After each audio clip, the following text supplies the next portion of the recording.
નમસ્કાર દર્શક મિત્રો, હું આપની સાથે પ્રિયા નાયક, આપનું પીએન ન્યૂઝમાં સ્વાગત છે. આજે આપણે શિલ્પાબેન ઠાકર, જે ફિલ્મ જગતમાં બહુ જ મોટું નામ છે, તેમની સાથે વાત કરીશું. તેમની આ ફિલ્મ ઇન્ડસ્ટ્રીમાં 35 વર્ષનું કરિયર રહી ચૂક્યું છે. ઘણી બધી એમને સુપરહિટ ફિલ્મો પણ આપી છે, તેમજ હમણાં હાલમાં ચણિયાટોળી કરીને એક મૂવી આવી હતી, તેમાં તેમને એક અભિનય પણ કરેલું છે. તો આપણે આજે સીધી વાત કરીશું તેમની સાથે કે જે તેમનું 35 વર્ષનું કરિયર છે તેની અંદર કેટલા ચઢાવ ઉતાર આવ્યા છે. તો શિલ્પાબેન, તમારું શું કહેવું છે તમારી 35 વર્ષની કરિયરમાં ક્યાં ચઢાવ ઉતાર આવ્યા છે? ચઢાવ ઉતાર તો કલાકારની જિંદગીમાં બહુ તોફાન તો હોય જ, કારણ કે અમારે સતત લોકોને હસાવવાના હોય, સતત લોકોને રડાવવાના, સતત લોકોને એટ્રેક્ટ કરવાના હોય. અને આ છે ને ક્રિએટિવ ફિલ્ડ છે, એટલે ઘણીવાર શું થાય કે તમે નોકરી કરતા હોય એટલે સવારના પોરમાં જાઓ એટલે આખું તમે રોબોટોકની જેમ તમારું બધું સેટ થયેલું હોય, બધું કામ તમે કર્યા કરો અને સાંજે તમારું લેપટોપ બંધ કરીને ચાલતા થાવ. આમાં એવું નથી. આમાં આજે હું રાજા બનું છું તો કાલે સિપાઈ બનું છું, પરમ દિવસે હું રસોઈ બનાવતી બહેન પણ બનું છું, ચોથા દિવસે અમારે રોજ અલગ અલગ ગેટઅપ ને સેટઅપમાં કામ કરવાનું હોય છે. અલગ અલગ ડિરેક્ટર્સ છે, અલગ અલગ માહોલો છે, અલગ અલગ લોકેશન હોય છે ને અલગ અલગ વાર્તા હોય છે. એટલે અમારું કામ બહુ ક્રિએટિવ અને બહુ મહેનત માગી લેવું છે. અમારે તડકામાં જો ચણિયાટોળીની વાત કરું તો અમારે તડકાની અંદર ભર તડકામાં દોડવાનો સીન હતો, અને એ અમે લોકો 12 વાગ્યા પછી જ શૂટ કરવા ગયા હતા. ઉપર આકાશમાં એકદમ અગ્નિ ઝરતી હોય, નીચે પગમાં બોર પડતા હોય, ખેતર હોય, અને પછી તમને કોઈ કે એમ કે દોડો તો આપણને એમ થાય કે હે ભગવાન, કંઈક નવું શરૂ કરીએ તો સારું. પણ કલાકાર છીએ, અમને કે અમારે કમાન્ડ આપે ગેટ સેટ ગો કહીને ભાગવું પડે, અને એવું પણ મેં કામ કર્યું છે. હું ચણિયાટોળીની પર્ટિક્યુલર વાત કરું તો ચણિયાટોળી વખતે મારા જીવનમાં બહુ બધા એવા પ્રસંગો બની ગયા છે કે જે ભૂલી પણ નથી શકાતા અને યાદ પણ નથી રાખી શકાતા.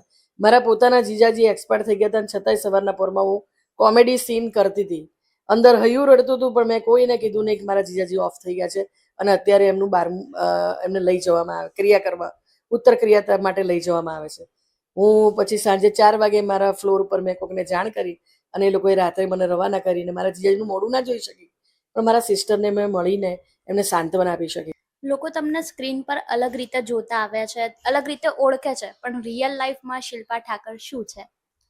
માણસના 2 રૂપ હોય છે, એક જાહેર જનતા માટે અને એક પોતાના માટે.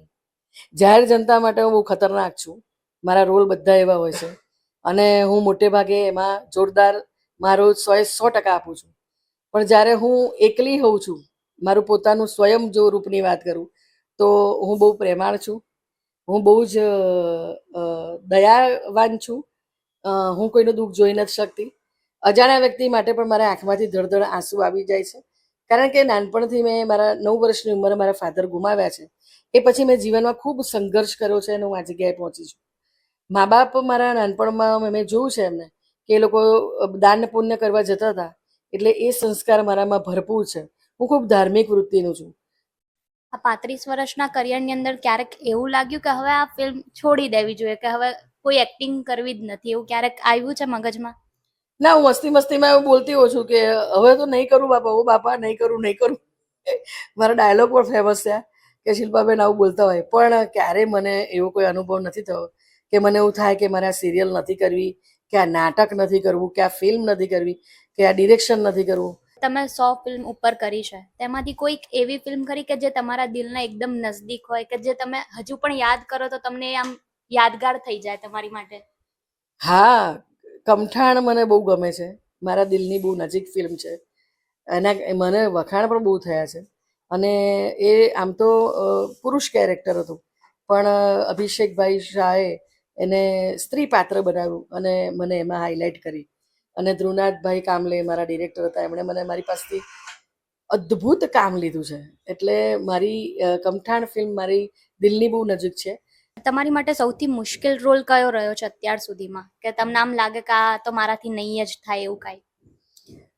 ના, એવું નથી. મુશ્કેલ રોલ તો ક્યારે મારી જોડે એવો આવ્યો જ નથી, કારણ કે કોઈ પણ કેરેક્ટર હોય એની પર હું આજે પણ કામ કરું છું, અને આજે પણ શીખવાની તૈયારીઓ છે. પછી એ યંગ ડિરેક્ટર હોય, આસિસ્ટન્ટ ડિરેક્ટર મને સમજાવે તો પણ હું એટલી જ પેશન્સ સાથે અને તૈયારી સાથે જઉં છું ફ્લોર પર, કે મને જે રીતે ગાઈડ કરશે એટલે કરીશ. મને એક નાટક હતું, એ મને બહુ થોડુંક અઘરું પડી ગયું હતું, અને એમાં મારું કેરેક્ટર હતું મંથરાનું. અને મંથરા એટલે વળીને આખી ઝૂકીને પાછળ ખૂંદ હોય અને એવા પ્રકારે મને કપડાં પહેર્યા હતા, એની અંદર પાછળ ખૂંદ કરી હતી. મારે ઝૂકી ઝૂકીને ડાયલોગ બોલવાના.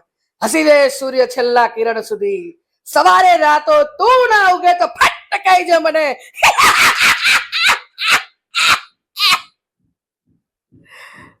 આ હસવાનું મેં સવારના પરમાં 4 વાગે ક્રિએટ કર્યું છે. એટલી બધું પ્રકારનું હું હસી, એટલું બધું પ્રકારનું હસી. તો હું જ્યારે ડિરેક્ટરને કહું કે હું આવું હાસ્ય લઈને આવી છું, મને કે નથી મજા આવતી, આવું હાસ્ય લઈને નથી મજા આવતી. મેં એમને 25 જાતના હાસ્ય બતાવ્યા અને એમણે આ હાસ્ય પસંદ કર્યું.